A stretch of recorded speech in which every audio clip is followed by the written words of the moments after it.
Hi everyone! Ito po pala ang mga nangyari sa ginanap na mini youth camp sa Tandok last year.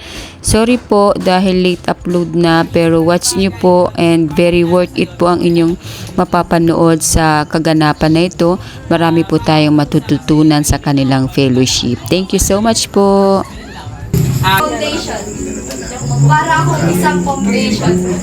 Mahilita para lang maipakita ng maayos ako. Yeah. Oh, isip mo na kayo, wala pa naman. May time pa kayo, wala pa si... Ano ba na ako ng peso ko television? Sino na? Then, nag-merit commission sabi. Sino na? Ay, sino katabi mo dyan? Ikaw. Sa iring. Isip daw kayo ng bagay na hawak mo ngayon. Nagpapaliwanag Hindi ko mo kami. alam. Last na siya, sige, last na siya. Ito ba? Next. Boys naman po. Boys. Boys! Meron na. Boys guys. Hello po! May bisita tayo! Hi!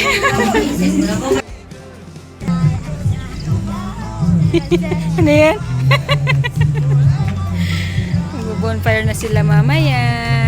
Ayan. Yan yung aming tatay Rolando. Buti na lang may flashlight. At nandito yung iba. So merong pag-games ang mga youth ngayon. And now it's already 9 p.m. So ayan. Katatapos lang namin mag-dinner. So mamaya magbo-bonfire sila sa loob. And then yan. Hi. Hi. Hi, Kuya David. Hi.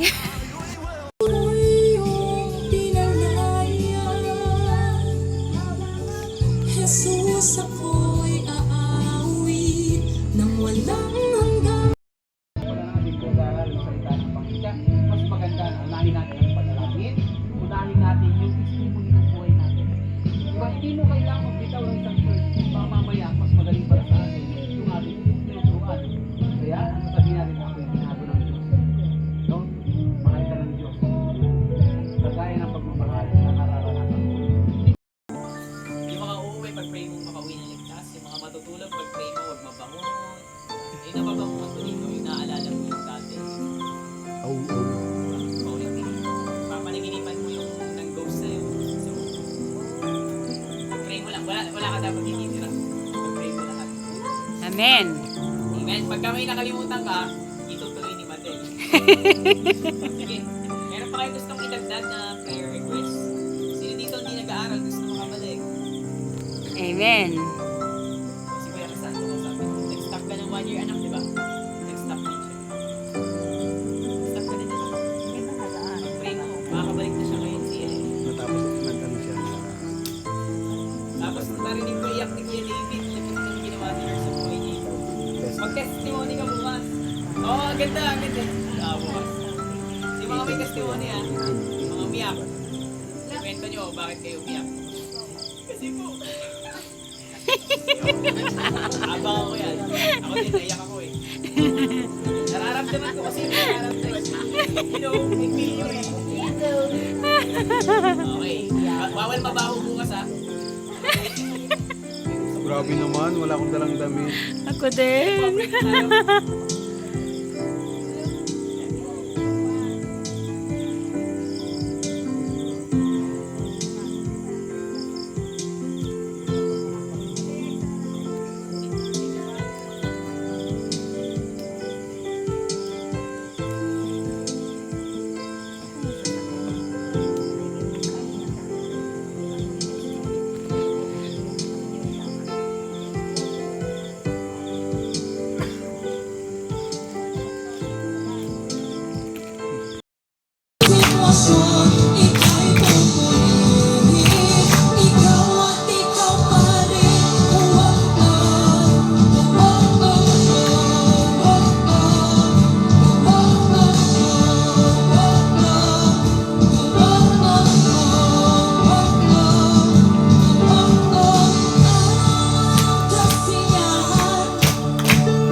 3 verse 12, sabi doon, makinig ka mabuti sa tinuturo sa'yo.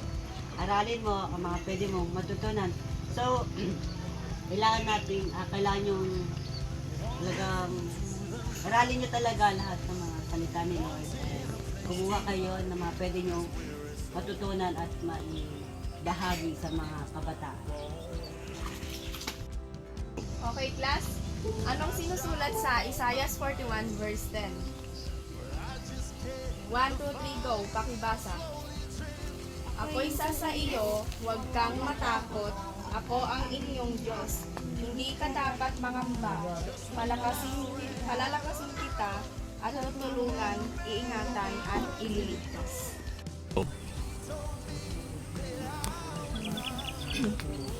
Si Jesus nariyan at di ka niya iiwan. Magtiwala tayo sa kanyang kakayahan.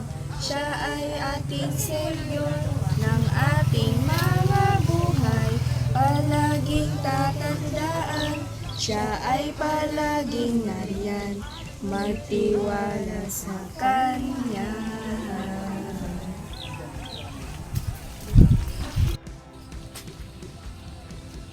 Isang magandang umaga sa inyong lahat at ngayon narito tayo sa Talugtog, Nueva Ecija upang makapakinig ng ilang kasagutan sa mga katanungan. Ang sabi dito, ano ba ang pinagpapasalamat mo sa Diyos after mo maisuko ang iyong kasalanan? Unahin na po natin si Pia Lane Palaruan. Nagpapasalamat po kay Lord kasi kahit gano'n ako kadungis, nilinis niya ako at pinatawad niya ako sa mga nagagawa kong kasalanan. At pangalawa naman po ay si Resi Valerio. Nagpapasalamat ako kay God kasi kahit ang dami-dami kong kasalanan, pinatawad niya. At ang last at hindi magpapahuli, si Glidel Olivo. Nagpapasalamat po kay Lord kasi nilinis niya po ako sa mga kasalanan. At ngayon, sabay-sabay natin bigkasin ang sinabi ng Lord sa Psalms 86 verse 12. I give thanks to you, O Lord, my God, with my whole heart, and I will glorify your name forever.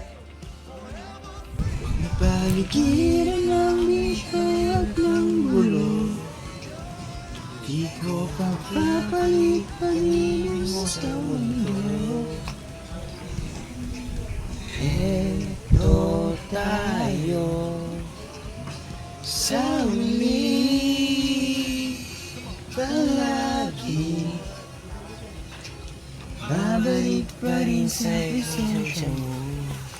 Hanggang sa uli, palagi pipiliin kong maging sulit sa'yo.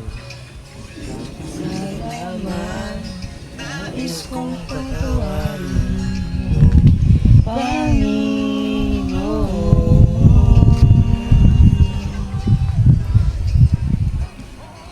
Sa pagdating ng aking Diyag na may akitin, ikaw pa rin ang dibinggin. Natatangi kong dalangin kung sa huling minuto. Sa huling palagi, babalik pa rin sa presensya mo. Sa huling